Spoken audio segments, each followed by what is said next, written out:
Hello and good morning students. अपनी पिछली class में मैंने आपको कुछ वस्तुनिष्ठ प्रश्न बताए थे। आज मैं एक पदेन उत्तरम लिखत जो प्रश्न है जिनके एक वन वर्ड आंसर है वो आपको बताने जा रही हूँ। तो चलिए देखते हैं। पहला प्रश्न है आम्रम। आम्रम इत्यस्य पदस्य एकम पर्याय पदम लिखत। तो आम्र का पर्याय पद क्या होता है? रसालह। यहाँ पर हमने आंसर भी आपको बता दिया है कि रसाला होता है आम्र का पर्याय पद। इसी तरह से प्रश्न दूसरा है भ्रमणा नाम इत्यस्य पदस्य एकम पर्याय पदम लिखत। भ्रमणा नाम अर्थात भंवरे का पर्याय पद लिखना। तो यहाँ पर आप भंवरे को अली भी कहते हैं, अली नाम लिख सकते हैं यहाँ पर भंवरे का भ्रमणा नाम पर्याय पद।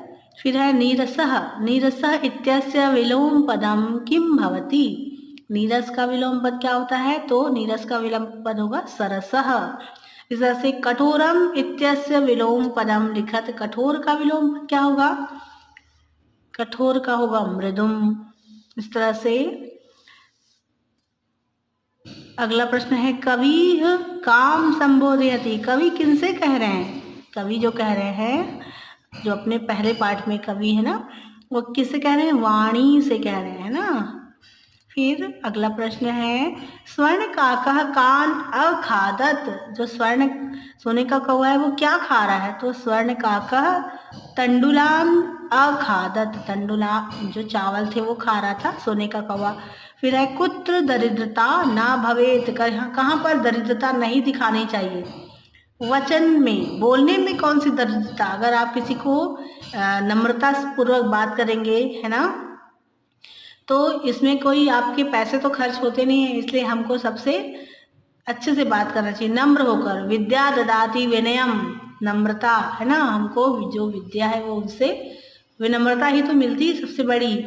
जो विनम्रता ही नहीं जिसने सीखा उसने कोई भी विद्या ग्रहण नहीं की, ये हमको समझना चाहिए। जब अगर हम अपनी वाणी में, अपने शब्दों में अगर हम नम्रता नहीं लाते, अगर हम किसी से स्नेहपूर्वक नहीं बोलते, अगर हम किसी से बहुत ही बुरी तरह से व्यवहार करते हैं, तो ये तो सबसे मूर्खतापूर्ण वाली बातें हो गई। जो पढ़ा लिखा नहीं होता वही इस तरह से बातें करता है।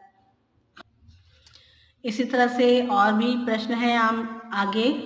तो इसमें पहला प्रश्न है पवनः इत्यस्य एकम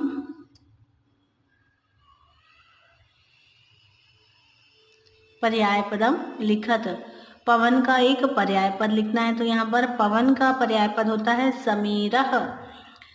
फिर है भूपति इत्यस्य एकम पर्याय पदम लिखत। भूपति का पर्याय पद नृपः भी लिख सकते हैं आप और राजा भी लिख सकते हैं।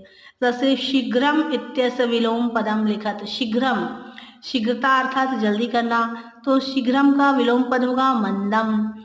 इस तरह से पश्चात इत्यस्य विलोम पदम लिखत। पश्चात का विलोम पद होता है पूर्वम। इसी तरह से पुराकालग्भि भवति। सबसे जब पहले क्या छोटी होती है? तो पहले होती है छाया।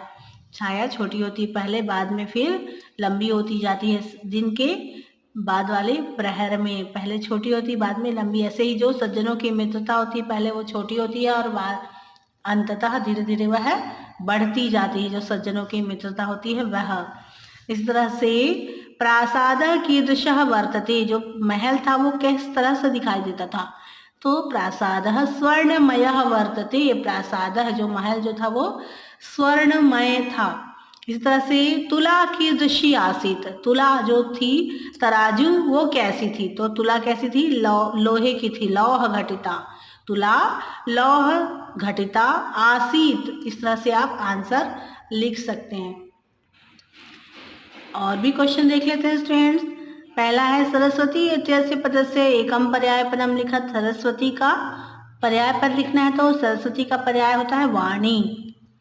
इस तरह से वृक्षा इत्यस्य पदस्य एकम पर्याय पदम लिखत। वृक्ष का पर्याय होता है तरुः। फिर है सूर्यास्त। सूर्यास्तः इत्यस्य पदस्य विलोम पदम लिखत। सूर्यास्त का विलोम पद तो आप सभी जानते होंगे, सूर्योदयः। इस तरह से श्वेता इत्यस्य पदस्य विलोम पदम लिखत। तो श्वेत का आप श्याम भी लिख सकते हैं और कृष्ण भी लिख सकते हैं। मार्ग भ्रांतः संध्याम कुत्र उपैति, जो मार्ग से भूला भटका होता है जो, तो शाम को कहाँ आ जाता है? तो कहते हैं ना कि सुबह का भूला शाम को घर लौट आता है। तो गृहम, मार्ग भ्रांतः संध्याम गृहम उपैति। फिर है पुरुषः सिकताभिः किम करोति, जो एक व्यक्ति था वो रेत से क्या कर रहा था? तो इसका पुरुषः सिकताभिः सेतु निर्माण प्रयासम करोति, सेतु निर्माण का प्रयास कर रहा था, वह पुल बनाने का काम प्रयास कर रहा था सिर्फ रेत से। भला रेत से भी पुल बना है कभी? इसी तरह से वणिक पुत्र किम नाम आसीत, जो व्यापारी का पुत्र था उसका नाम क्या था? तो उसका नाम था जीर्ण धनः, व्यापारी के पुत्र का नाम था जीर्ण धनः। तो स्टूडेंट्स आज के लिए इतना ही, अपनी अगली क्लास में हम आगे के अभ्यास के प्रश्नों को हल करेंगे।